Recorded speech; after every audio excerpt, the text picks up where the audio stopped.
At 5:27 in the morning, a man backs his truck into his driveway. It's quiet, dark. Most of the neighborhood in Frederick, Colorado is still asleep. Security cameras capture him loading something into the truck, piece by piece, making several trips between the house and the vehicle. Just hours later, that same man appears on television, standing on his front porch. His voice shakes. His eyes scan the distance, and he pleads with the world. Please come home. He says his pregnant wife and 2 daughters are missing. But what investigators would soon discover is chilling, because the man begging the world to help find his family was Chris Watts. And by the time he gave that interview, he already knew exactly where they were. Background.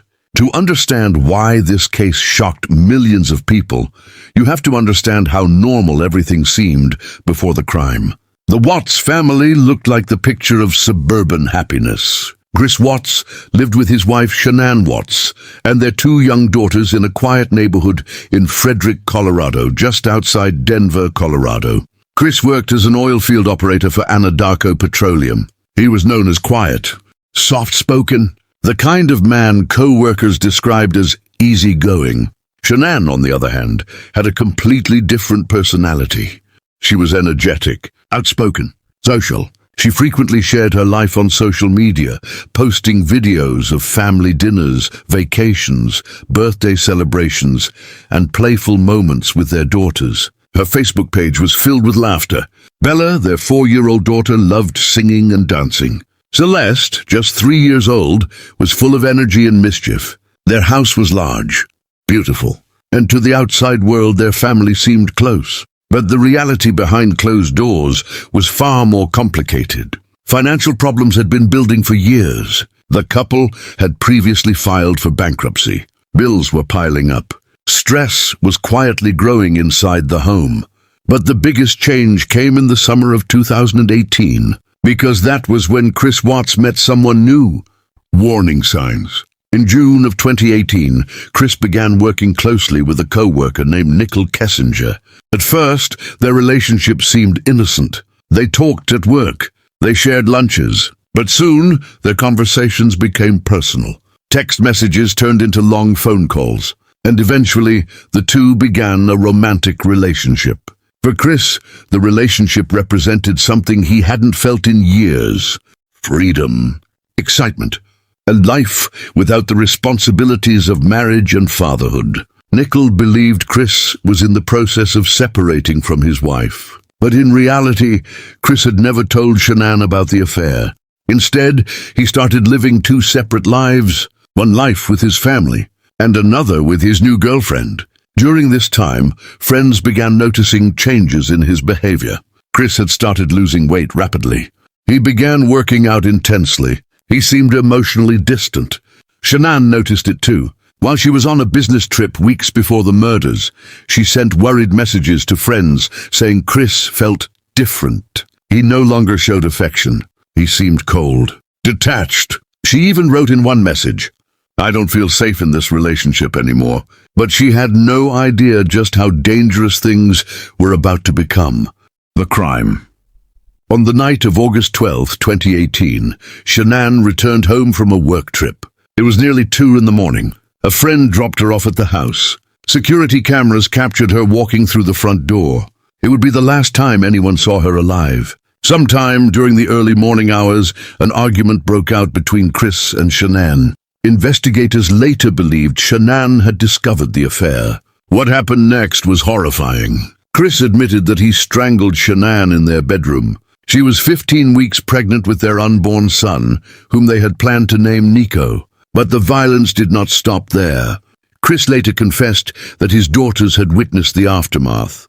Bella and Celeste were still alive, and somehow the little girls ended up inside their father's truck. Chris drove them to an oil field site owned by Anadarko Petroleum. During that drive, Bella reportedly asked him a heartbreaking question. "Daddy, is the same thing going to happen to me as Mommy?"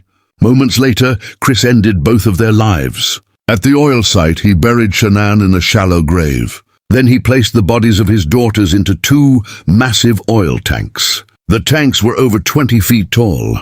It was a place investigators would later describe as one of the most disturbing crime scenes they had ever encountered. Investigation. Later that morning, Shanann's friend Nicole Atkinson became worried. Shanann had missed a doctor's appointment. She wasn't answering her phone, and this behavior was completely unlike her. Nicole drove to the Watts home and knocked on the door. No answer. She contacted police. When officers arrived, Chris appeared calm. Too calm. He allowed them to enter the house. But investigators immediately noticed something strange. Shanann's purse was still inside. Her phone was still there. Her car was parked in the garage. It didn't look like someone who planned to leave. Soon, detectives began reviewing surveillance footage from a neighbor's security camera. The footage showed Chris loading items into his truck early that morning. When police showed him the video, his body language changed dramatically. He started swaying, his arms folded across his chest. His voice became strained. Even the neighbor later told investigators, "I knew something wasn't right." The confession. 3 days later, Chris Watts agreed to take a polygraph test. The results were immediate. He failed. After hours of questioning, Chris finally broke. But his first confession wasn't the truth. He claimed that Shanann had killed their daughters during an argument. He said he snapped in rage and strangled her afterward. But detectives continued investigating, and the evidence didn't support his story. Eventually, Chris admitted the truth. He had killed them all. Trial. The case quickly became one of the most widely followed murder cases in the United States. News coverage spread across the country. People struggled to understand how a father could commit such a crime. In November 2018, Chris Watts pleaded guilty to multiple counts of murder. By accepting a plea deal, he avoided the death penalty. The judge sentenced him to 5 life sentences without parole. During the sentencing hearing, Shanann's parents spoke directly to the man who had taken their daughter and grandchildren from them. Their words were filled with grief, but also strength. A family had been destroyed. 3 innocent lives were gone forever. Aftermath. Today, Chris Watts is serving his sentence in a maximum security prison. The house in Frederick, Colorado, where the murders occurred, remained empty for years. Neighbors say the street never felt the same again. Meanwhile, the case continues to fascinate and disturb people around the world. Interrogation videos, police body cam footage, thousands of pages of investigation records, all released to the public. And yet, even with all that information, one question still remains unanswered. Why? Reflection. Some crimes shock us because of how violent they are. Others disturb us because of how unpredictable they seem. But the Watts case is different, because nothing about it looked unusual before the tragedy. No criminal history, no obvious signs of violence, just a quiet father living in a suburban home, which raises a deeply unsettling question. How well do we truly know the people closest to us? And what do you think was the real motive behind this crime? Was it greed, fear, or something darker hiding beneath the surface all along? Let me know what you think in the comments. Did you enjoy this story? Subscribe to this channel, like and turn on the notification bell for more.